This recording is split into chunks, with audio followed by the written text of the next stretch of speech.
You said sorry, and instead of it ending there, it made things worse. They used it against you. They brought it up again and again, or they simply demanded more. If that's happened to you, this video is going to explain exactly why. Because here's what nobody teaches you growing up.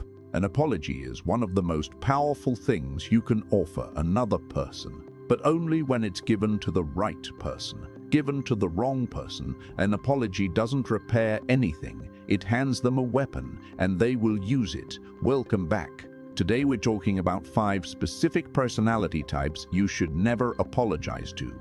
Not because you're always right, not because accountability doesn't matter, but because with these 5 types, an apology does not do what an apology is supposed to do. It doesn't bring resolution. It doesn't restore the relationship. It just shifts the power entirely into their hands. By the end of this, you'll know exactly who these people are. You'll recognize them immediately, and you'll know how to protect yourself without sacrificing your integrity. Let's get into it. Type 1. The chronic scorekeeper. You know this person. They never forget anything. Every argument, every mistake, every moment you fell short, it's all catalogued, stored, filed away, ready to be retrieved at exactly the right moment. When you apologize to a scorekeeper, here's what actually happens. The apology gets added to the archive, not as a resolution, as evidence. Evidence of what you did wrong. Evidence that you admitted fault. And the next time things get difficult, it comes right back out. Well, you even apologized for it yourself. Scorekeepers don't accept apologies to move forward. They accept them to have more ammunition to hold over you later. You'll notice this pattern clearly. You apologize sincerely. They seem to accept it. But weeks or months later, the same incident resurfaces, freshly repackaged as a new grievance. Nothing was ever actually forgiven. It was just stored in a different drawer. With a scorekeeper, the only move is to address the behavior directly. No emotional performance. No extensive self-flagellation. Just a clear, calm acknowledgement of facts, if appropriate, and then you move on, whether they come with you or not. Type 2. The guilt collector. This type is subtle and dangerous because of it. The guilt collector doesn't fight loudly. They don't attack directly. What they do is masterfully make you feel responsible for everything, their mood, their problems, their pain, and when you apologize to them, something almost clinical happens. They absorb it like fuel. Your apology doesn't satisfy them. It confirms to them that you are the source of their suffering, and that confirmation gives them permission to need more from you. More explanation, more reassurance, more guilt. Here's how you recognize a guilt collector. No matter how many times you apologize, it's never quite enough. There's always one more layer. One more thing you didn't acknowledge properly. One more way the apology fell short. That moving target is not accidental. It's the mechanism. Because a guilt collector doesn't want resolution. They want a permanent debtor. And every apology you give is another payment on a debt that never actually shrinks. With this type, you have to stop the cycle entirely, not by being cruel, but by refusing to accept blame for things that are not your responsibility. You cannot apologize your way out of someone else's emotional architecture. Take a second right now. If this video is opening your eyes, hit that like button. It costs you nothing and it genuinely helps this channel reach more people. And subscribe if you haven't already. We go deep on psychology, power, and human behavior every week. All right, back to it. Type 3. The perpetual victim.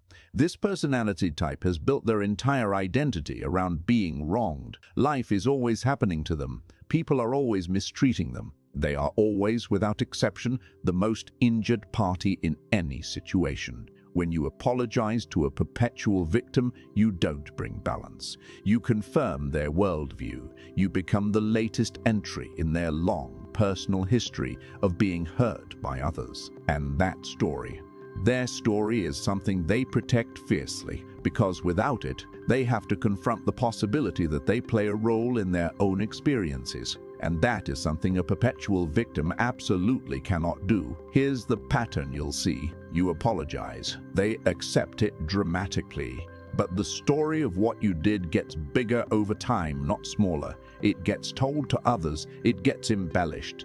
Your sincere apology becomes the centerpiece of their latest chapter. There's something important to understand here. You cannot help someone who is committed to being helpless. You cannot heal someone who is invested in their wound. Apologizing to this type doesn't fix things. It feeds the wound and keeps it open. Type 4, the power player. This type doesn't care about the emotional content of your apology at all. They care about what it represents: dominance, control, the confirmation that they are above you. For a power player, an apology is not a moment of human connection. It's a transaction, and what they're buying with it is your submission. You'll recognize this type because of how they respond when you apologize. They don't soften. They don't meet you halfway. They don't say, "I appreciate that, thank you." Instead, they get bigger, more confident, more demanding, sometimes more aggressive, because your apology just told them something very important. It told them you blinked, and now they know exactly how much pressure it takes to make you blink. Power players interpret apologies as weakness, not human weakness, the kind we all share and should accept in each other, but strategic weakness, a vulnerability they can exploit going forward. Once you've apologized to a power player, they recalibrate their approach to you. They know where the line is now, and they know exactly how close to push you.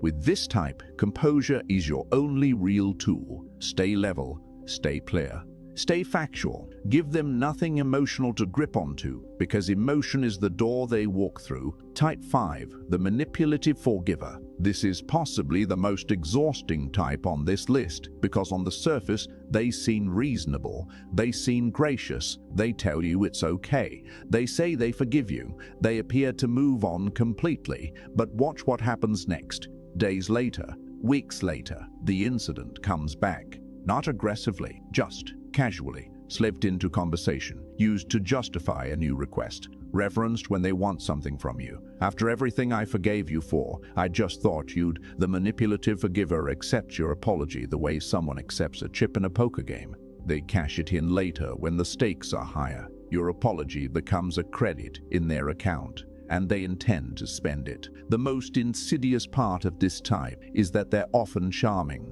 They're often people you genuinely care about, which makes it very hard to see the pattern clearly. But once you see it, you cannot unsee it. Every gracious acceptance, every "of course I forgive you," all of it is currency being collected for later. Now let's talk about something important, because at this point you might be asking a fair question. If I don't apologize to these people, doesn't that make me the problem? And that's worth addressing honestly. Accountability matters. Owning genuine mistakes matters. This is not about becoming someone who never takes responsibility. That path leads to its own kind of isolation and dysfunction. This is about understanding the difference between a genuine apology and a performance of submission. A real apology has a purpose. It repairs something. It communicates remorse. It acknowledges impact. It moves both people forward. But with these 5 types, the apology doesn't do any of those things. It just reorganizes the power dynamic, and not in your favor. So, what do you do instead? With the chronic scorekeeper, stay factual and refuse to relitigate closed chapters. With the guilt collector, hold your boundaries clearly and stop accepting blame that doesn't belong to you. With the perpetual victim, acknowledge facts without performing guilt for their narrative. With the power player, stay composed, stay level, and give them no emotional ammunition. With the manipulative forgiver, watch behavior over time, not initial reactions. In every case, the alternative to apologizing is not coldness, it's clarity. It's knowing your own value well enough to stop handing it over to people who will misuse it. Here's the deeper truth underneath all of this. The reason people over-apologize to these types is usually not about the specific situation. It's about a much older, much deeper need. The need to be accepted. The need to avoid conflict. The need to be accepted. The need to avoid conflict. The need to be seen as a good person. Those needs are completely human. There's nothing wrong with having them. But when manipulative or psychologically complex people sense those needs in you, they pull on them, and you end up apologizing not because you did something wrong, but because you can't tolerate their discomfort. That's not accountability. That's self-abandonment. And you deserve better than that. Start paying attention to how people respond when you apologize. Not what they say, what they do. Watch whether things actually resolve. Watch whether the incident truly disappears. Watch whether they meet you halfway or simply pocket what you offered. Your apologies are not free. They carry your dignity, your energy, and your psychological safety with them.